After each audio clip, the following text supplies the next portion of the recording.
Viewers, welcome back to my channel. It's Santoshi और आज का हमारा टॉपिक है उड dispatch 1854।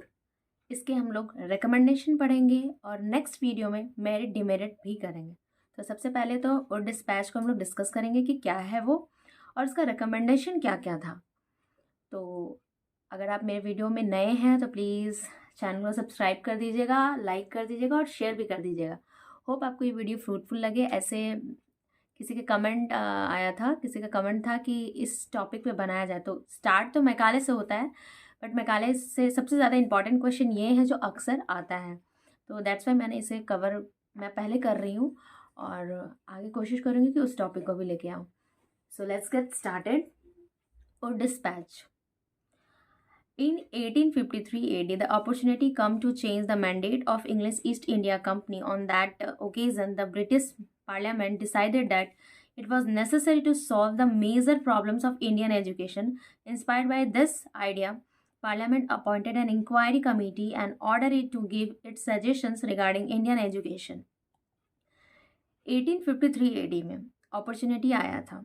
English east India company ने ब्रिटिश पार्लियामेंट ने ये डिसाइड किया कि अगर यहाँ के प्रॉब्लम्स को ठीक करना है तो आपको इंडियन एजुकेशन ठीक करना पड़ेगा। कि आप जैसे जानते हैं ब्रिटिश लोग आए ही थे हमसे काम करवाने के लिए और वो बहुत लोगों को नहीं ले आ सकते क्योंकि उस समय सुविधा ऐसा नहीं था कि वो ब्रिटेन के लोगों को और लेके आए। तो उनका मेन मोटो था कि हम यहाँ के लोगों को एजुकेट करेंगे और यहीं पे वो लोगों को रिक्रूट करेंगे। तो उसी में वो डिस्पैच का जो एजुकेशन सिस्टम है वो इसी टाइम पे आया था। तो उन्होंने जो ब्रिटिश पार्लियामेंट है उन्होंने इंक्वायरी कमेटी बैठाई थी और सजेशन मांगा था कि इंडियन एजुकेशन को कैसे और फ्लरिश किया जाए। Based on the suggestion of this committee, the director of the company published their Indian education policy in order to later on 19 July 1854. At the time, Sir Charles Wood was the chairman of the board control of the company. तो उस committee में जो उसके chairman थे वो थे sir Charles Wood, जिन्हें order letter मिला था 19 जुलाई 1854 को। Therefore, this order letter was called Wood's order और इसी लेटर को वुड्स ऑर्डर भी कहा जाता है, जो कि one of the important thing है कि वुड्स ऑर्डर किसे कहा जाता है। तो इसी वुड डिस्पैच को भी वुड्स ऑर्डर लेटर कहा जाता है और वुड्स डिक्लेरेशन कहा जाता है, उनके नाम पे बेस्ड था।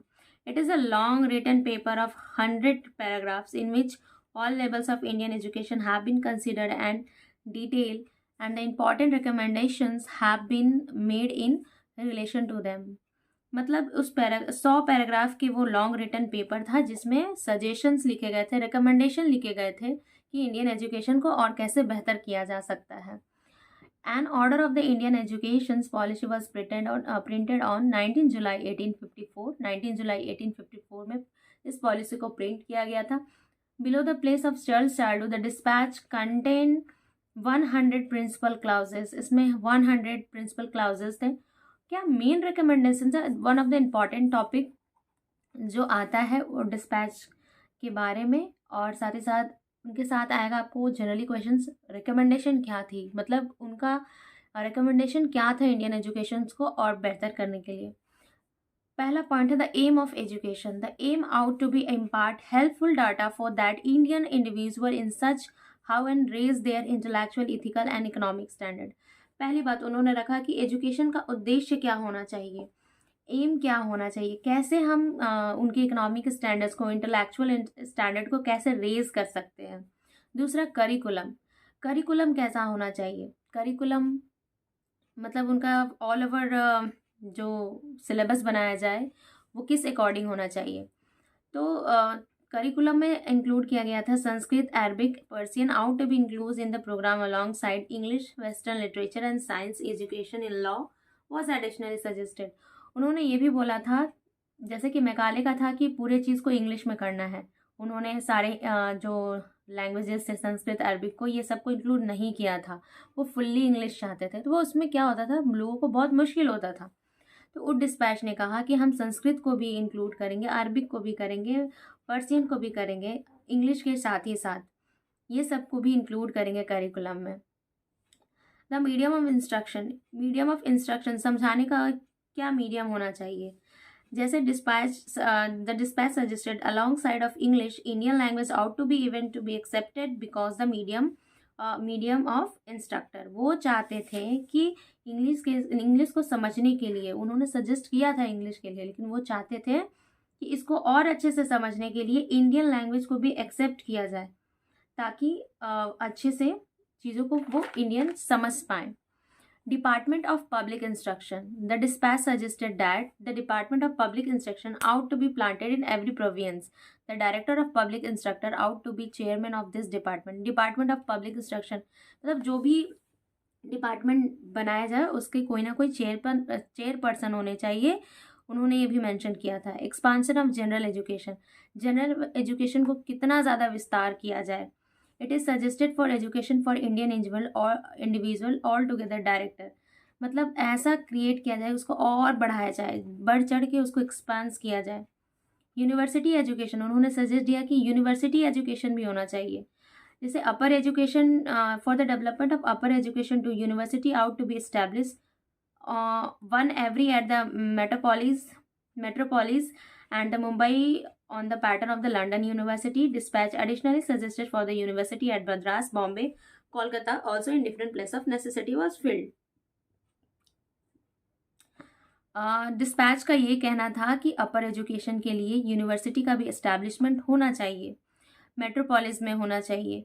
जैसे मुंबई में आया यूनिवर्सिटी बना था जो कि पूरे लंदन यूनिवर्सिटी के पैटर्न पे चल रहा था। उन्होंने ये भी बोला था कि यूनिवर्सिटी मद्रास में भी बना जाए, बॉम्बे, कोलकाता, और जहाँ फील होगा, जिस प्लेसेस में फील होगा वहाँ भी यूनिवर्सिटीज़ बनाए जाएं। Important of hierarchic education. For receiving education, one ought to be get education from the lower stage. The dispatch urged the company to a certain hierarchic establishment. वो चाहते थे कि बेसिक एजुकेशन को भी इम्पोर्टेंस मिले। अगर कुछ भी चीज़ आपको सीखना है तो उसको लोअर स्टेज से ही सिखाया जाए। उन्होंने कंपनी से अर्ज किया था कि बेसिक एजुकेशन के लिए भी इस्टेब्लिशमेंट होना चाहिए। Grant in aid for education, grant in aid for education का मतलब है वो चाहते थे कि गवर्नमेंट, यानी उस समय ब्रिटिश सरकार थी, उनसे वो पैसा मिले ताकि वो एजुकेशन में लगा सके और एकेडमिक एस्टैब्लिशमेंट कर सके प्राइमरी और हायर एजुकेशन के लिए। वो most important teachers training, teachers का ट्रेन होना बहुत ज़रूरी है। उन्होंने कहा था कि टीचर्स को भी ट्रेन किया जाए, उनके लिए एक ऐसा एकेडमिक बनाया जाए जहाँ पे टीचर्स ट्रेनिंग हो। विमेन एजुकेशन पे उन्होंने फोकस किया था। Dispatch recognise the importance of personal enterprises during this space and suggested that they must be and inspired and ladies should be educated और education all toll the provinces. उनका कहना था कि women education पे भी काम करना चाहिए। उन्होंने ये सजेस्ट दिया था कि वुमेन को भी एजुकेट किया जाए। एजुकेशन एंड एम्प्लॉयमेंट, एजुकेशन ऐसा हो कि उनको एम्प्लॉयमेंट भी मिले, अपने लाइफ की चीज़ों को वो फुलफिल कर सके। एंड वोकेशनल एजुकेशन, व्यावसायिक शिक्षण। Dispatch steer for the education of the individual through faculties and faculties to be establish for their purpose. Vocational education पे उन्होंने जोर दिया था कि वोकेशनल एजुकेशन होना चाहिए, कुछ ऐसा वो सीखे और लाइफ में फिर उसको बाद में यूज़ कर सके। वोकेशनल एजुकेशन भी उन्होंने ऐड किया था। तो ये था उनका कुछ इम्पॉर्टेंट रिकमेंडेशन। नेक्स्ट वीडियो में हम लोग करेंगे उनके इस रिकमेंडेशन और इनके रूल्स के मेरिट और डिमेरिट के बारे में पढ़ेंगे। होप ये आपको वीडियो अच्छा लगा होगा, तो प्लीज़ लाइक, शेयर, सब्सक्राइब कर दीजिएगा and I will try my best to give you the best explanation. Thank you.